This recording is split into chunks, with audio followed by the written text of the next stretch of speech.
Assalamualaikum warahmatullahi wabarakatuh. Nama saya Muhammad Haris Abiu dengan NIM 211210079 dari kelas PAI 4C. Di sini saya akan memaparkan sebuah materi yaitu pengembangan komponen strategi dalam kurikulum. Nah, di sini saya mengutip dari beberapa sumber, yaitu ada 4 buku. Untuk sumber-sumber bukunya ada 4 buku, nanti akan ditampilkan di atas. Poin-poin yang akan saya jelaskan adalah yang pertama, pengertian strategi pembelajaran. Yang kedua, jenis model, strategi, pendekatan, metode, dan media pembelajaran. Yang ketiga itu adalah langkah-langkah memilih strategi, model, metode, dan media pembelajaran. Dan poin yang keempat itu macam-macam metode pembelajaran aktif dalam pembelajaran PAI. Untuk yang pertama, saya akan memaparkan poin A, yaitu definisi strategi pembelajaran menurut para ahli. Ahli yang pertama, menurut Kem, strategi pembelajaran adalah suatu kegiatan yang harus dikerjakan guru dan peserta didik agar tujuan pembelajaran dapat dicapai secara efektif dan efisien. Lalu, menurut Gerlach and Ellie, strategi pembelajaran adalah cara-cara yang dipilih untuk menyampaikan materi pembelajaran dalam lingkungan pembelajaran tertentu. Lalu, menurut Dick dan Carey, strategi pembelajaran itu terdiri atas seluruh komponen materi pembelajaran yang digunakan guru dalam rangka membantu peserta didik untuk mencapai tujuan pembelajaran tertentu. Nah, lalu menurut ahli yang keempat, itu menurut Cropper, strategi pembelajaran itu merupakan pemilihan atas berbagai jenis latihan tertentu yang sesuai dengan tujuan yang ingin dicapai. Nah, dari definisi strategi pembelajaran menurut 4 tokoh atau 4 ahli di atas, dapat kita cermati bahwasanya strategi pembelajaran itu merupakan rencana pembelajaran atau rancangan kegiatan, penggunaan metode dan pemanfaatan berbagai sumber dalam pembelajaran. Selanjutnya, pembahasan mengenai jenis model, strategi, pendekatan, metode, dan media pembelajaran. Di sini ada 7 poin. Yang pertama itu strategi pembelajaran pakem, yang kedua strategi pembelajaran pemecahan masalah, yang ketiga strategi pemecahan ranah motorik, yang keempat strategi pembelajaran kreatif produktif, yang kelima pembelajaran berbasis proyek dan pembelajaran kuantum, yang keenam strategi pembelajaran siklus, pembelajaran generatif, belajar tuntas, dan pembelajaran kooperatif, dan yang ketujuh itu strategi pembelajaran berbasis komputer dan pembelajaran berbasis elektronik atau e-learning. Kita bahas poin pertama, yaitu strategi pembelajaran pakem.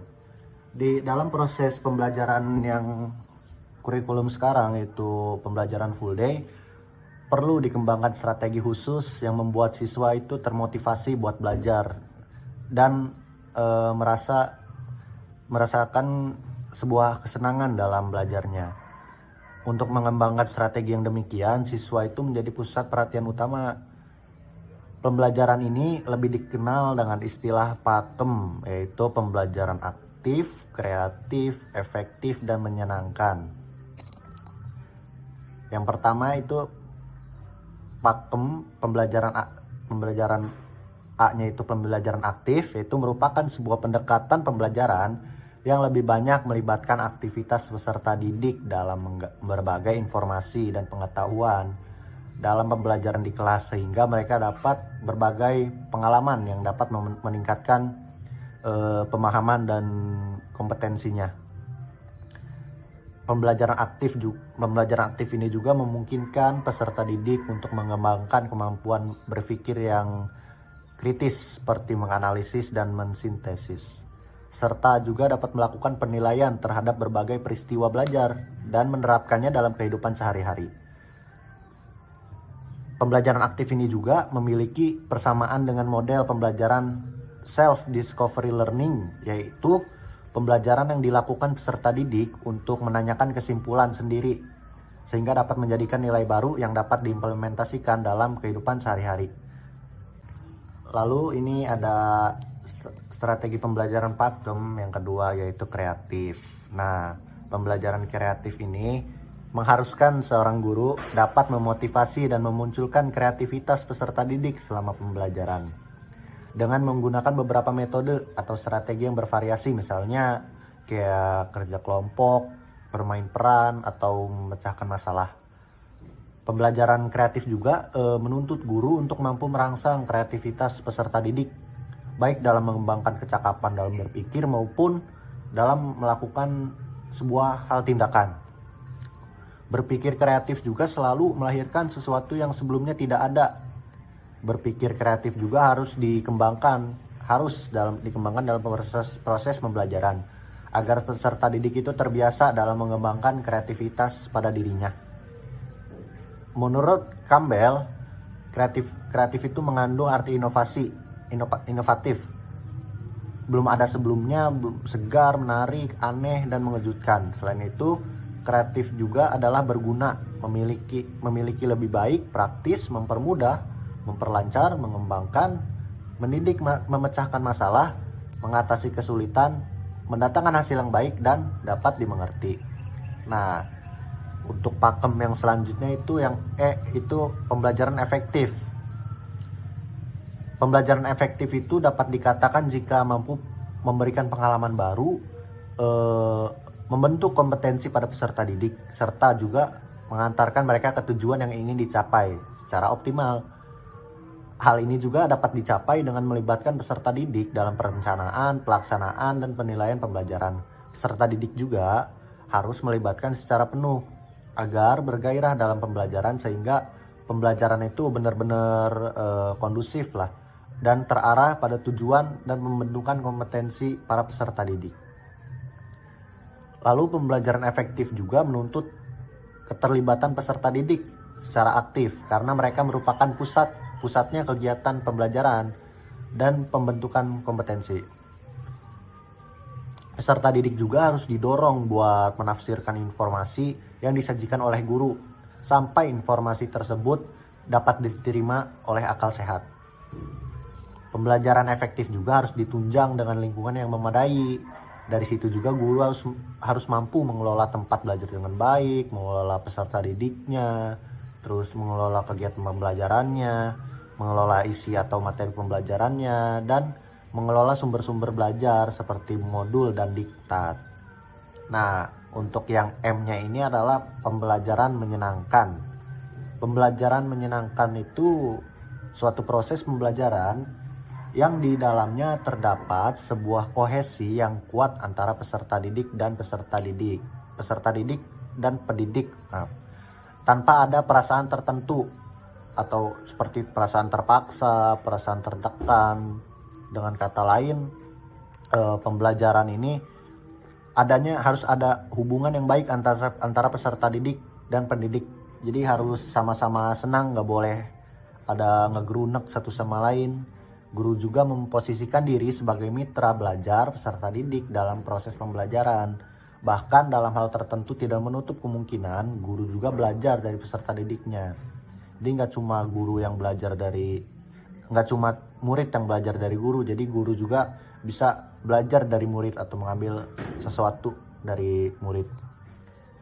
Hal ini disebabkan karena pesatnya perkembangan teknologi sehingga memungkinkan siswa dapat memperoleh lebih cepat daripada gurunya.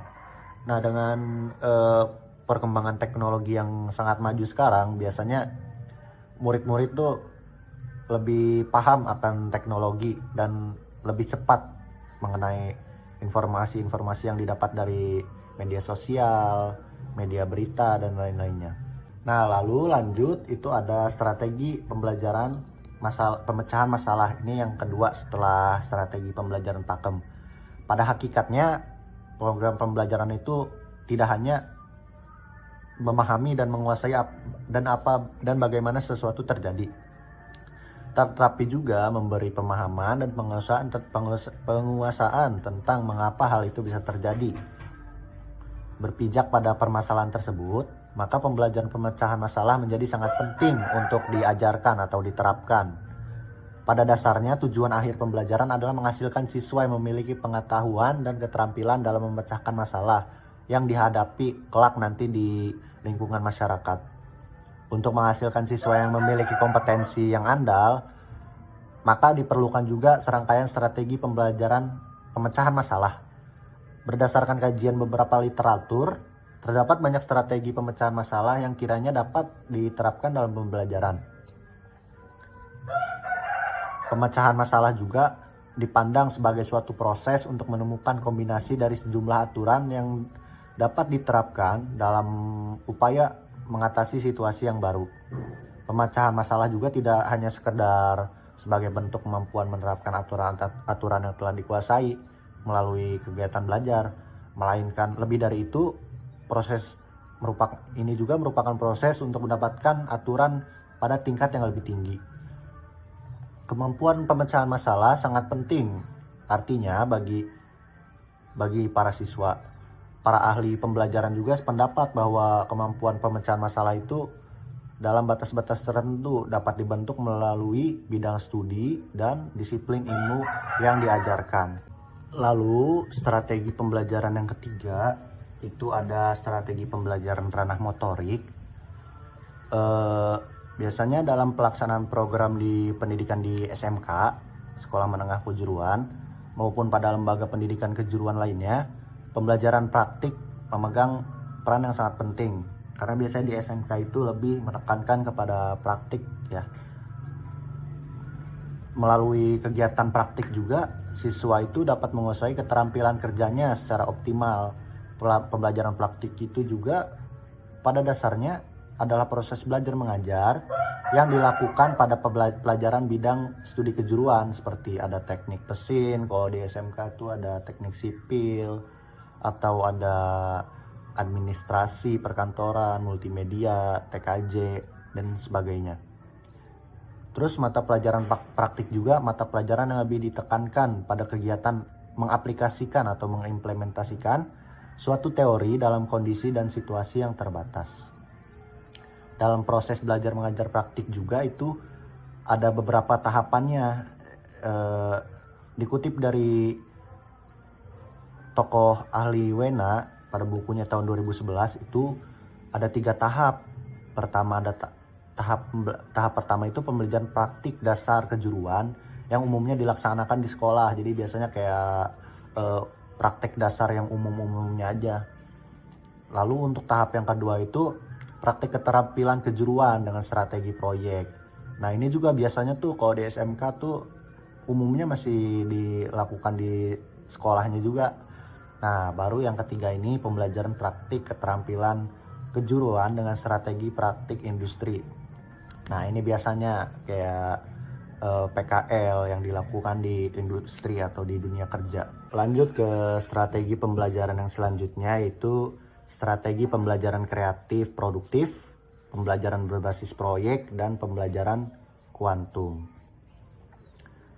Yang pertama akan dibagi 3 jenis pembelajaran yaitu produktif, strategi berbasis proyek, dan strategi pembelajaran kuantum. Ketiga strategi ini merupakan pembelajaran penting bagi para guru untuk menciptakan pembelajaran yang efektif dan efisien. Dua komponennya itu kreativitas dan produktivitas merupakan hal yang saling berkaitan. Dan dalam proses pembelajaran itu juga harus ditumbuhkan secara bersamaan. Pembelajaran kreatif produktif juga itu strategi yang dikembangkan dengan mengacu pada berbagai pendekatan pembelajaran yang diasumsikan mampu meningkatkan kualitas proses belajar mengajar.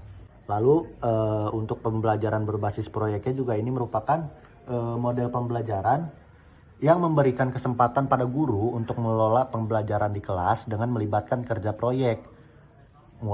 Melalui pembelajaran kerja proyek ini, kreativitas dan motivasi para siswa itu akan meningkat ya.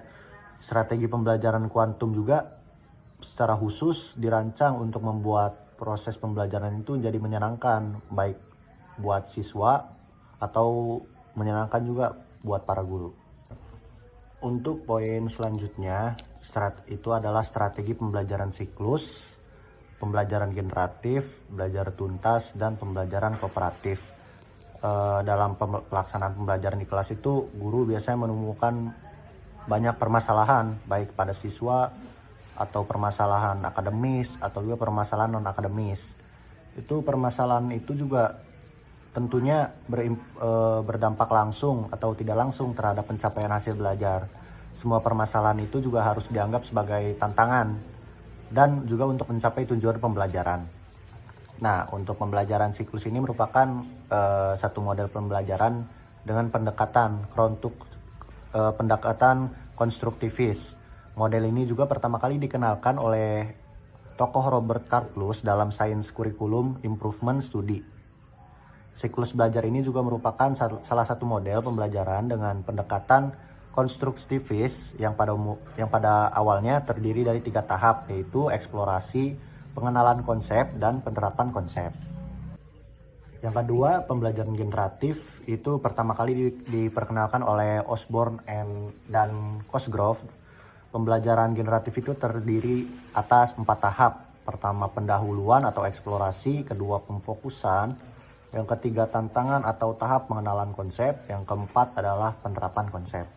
Lalu selanjutnya strategi pembelajaran kooperatif atau cooperative learning, yang merupakan salah satu model pembelajaran kelompok yang memiliki aturan-aturan tertentu.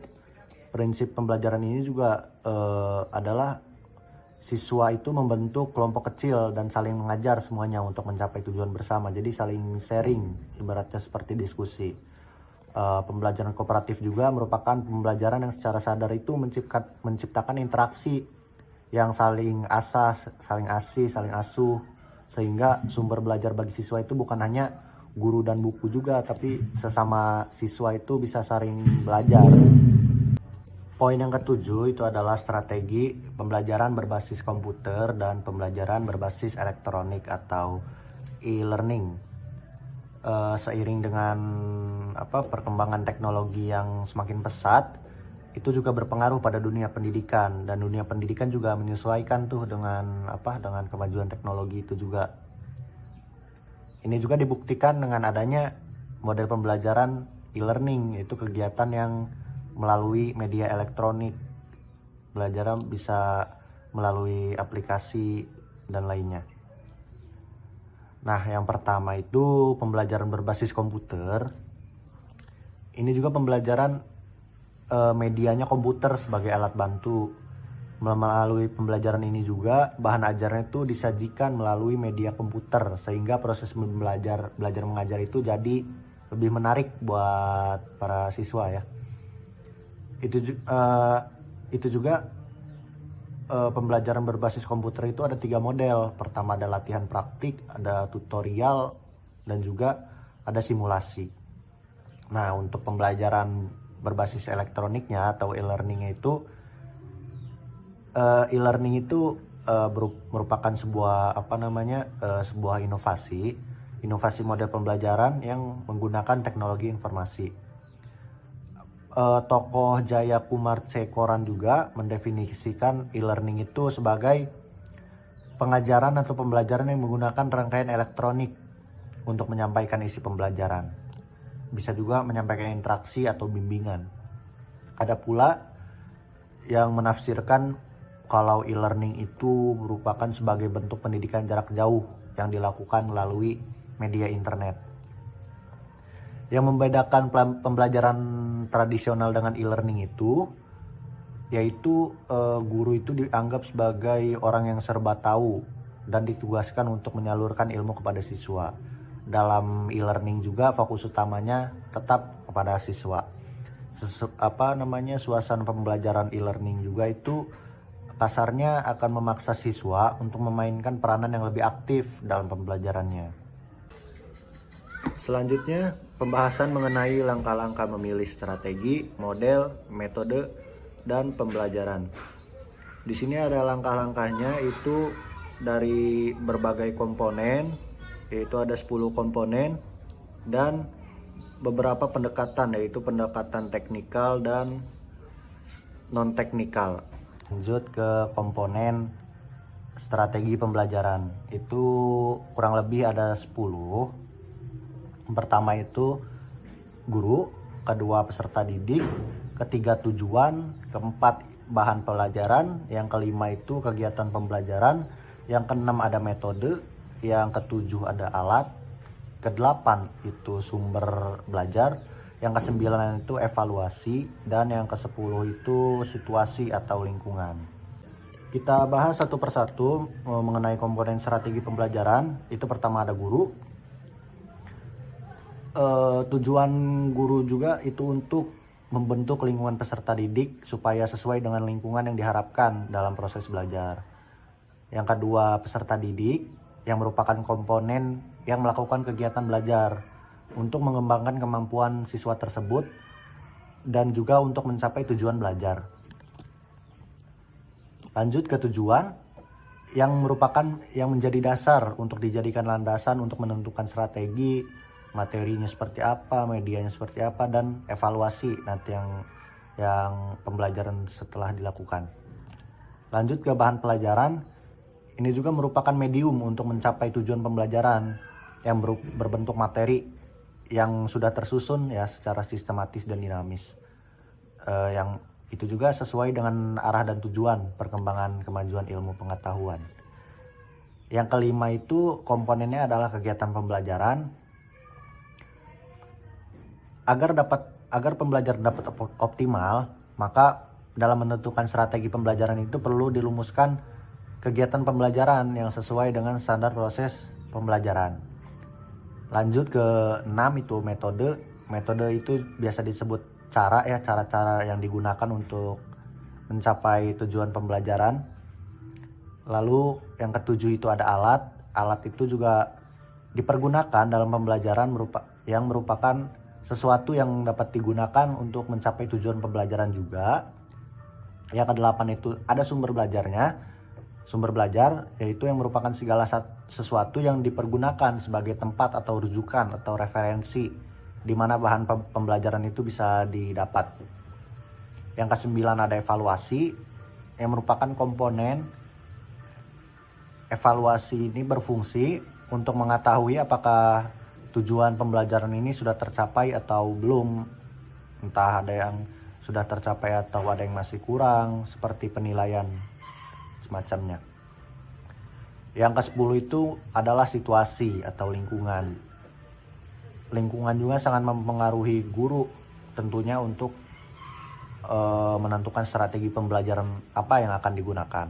Dan lingkungan juga berpengaruh kepada para siswa terkait dengan kenyamanan belajar untuk mencapai tujuannya. Pengembangan teknikal atau saintifik dan juga ada pengembangan non-teknikal atau non-saintifik.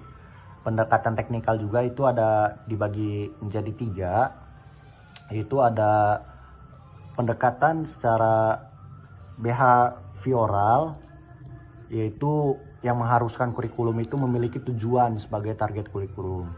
Lalu ada pendekatan manajerial, yang pendekatan ini tuh memandang sekolah itu sebagai suatu sistem sosial yang mengharuskan mereka berinteraksi di sekolah untuk melaksanakan rancangan kurikulum.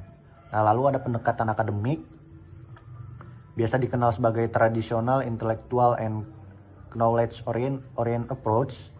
Pendekatan akademik ini menganalisis atau mensintesis posisi utama kecenderungan konsep kurikulum. Lanjut ke poin kedua, pendekatan kurikulum, yaitu pendekatan non-teknikal atau non-saintifik. Ini juga terbagi atas 2, yaitu pendekatan humanistik. Banyak ahli menganggap itu yang pendekatan 3 sebelumnya itu tidak menyentuh aspek personal dan sosial siswa. Mereka berpendapat pendekatan humanistik itu menerapkan pembelajaran yang kooperatif, belajar mandiri, dan kegiatan belajar sosial daripada pembelajaran kompetitif yang biasanya didominasi guru dalam kelas. Lalu non-teknikal ini ada pendekatan rekonseptualis. Pendekatan ini itu fokus pada pendidikan ideologi secara luas. Pendekatan ini juga menginvestigasi dan mempengaruhi institusi sosial masyarakat, ekonomi, dan politik. Selanjutnya masuk ke macam-macam metode pembelajaran aktif di pembelajaran PAI. Secara terperinci, strategi pengembangan PAI dalam mewujudkan budaya religius sekolah menurut Muhaimin dapat dilakukan melalui 4 pendekatan, yaitu yang pertama adalah pendekatan struktural, yaitu strategi pengembangan PAI dalam mewujudkan budaya religius sekolah yang sudah menjadi komitmen dan kebijakan sekolah, sehingga lahirnya berbagai peraturan atau kebijakan yang mendukung terhadap lahirnya berbagai kegiatan keagamaan di sekolah. Seperti contohnya berbagai aturan seperti berpakaian, terus sarana prasarana pendukung sekolah, dan dengan demikian pendekatan ini lebih bersifat keagamaan yang dibuat atas prakarsa atau instruksi dari pimpinan sekolah. Lalu yang kedua itu ada pendekatan formal, yaitu strategi pengembangan PAI dalam mewujudkan budaya religius dilakukan melalui pengoptimalan kegiatan belajar mengajar yang setiap minggu ditetapkan 2 jam pelajaran untuk pembelajaran PAI. Dengan demikian, dalam pendekatan formal, guru PAI mempunyai peran yang lebih dibanding guru-guru mata pelajaran yang lain. Lalu, pendekatan mekanik, yaitu pendekatan strategi pengembangan PAI dalam mewujudkan budaya religi sekolah didasari oleh pemahaman bahwa kehidupan terdiri berbagai atas aspek, dan pendidikan dipandang sebagai penanaman dan pengembangan seperangkat nilai kehidupan yang masing-masing bergerak dan berjalan menurut fungsinya.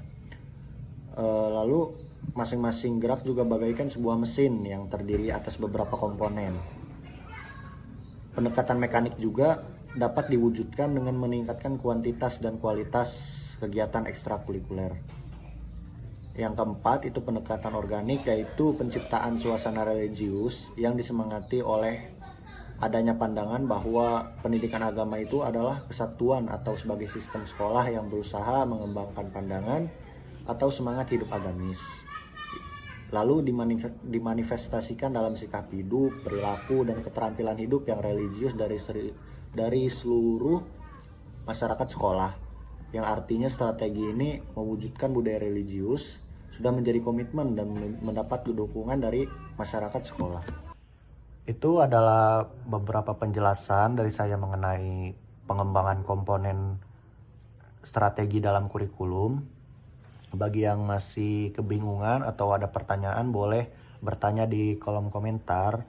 Dan bagi yang ingin nantinya, bagi yang nantinya akan menyanggah atau menambahkan atau mempunyai pendapat lain, itu bisa juga berdiskusi melalui kolom komentar. Sekian dari saya, kurang lebih banyak kurangnya. Assalamualaikum warahmatullahi wabarakatuh.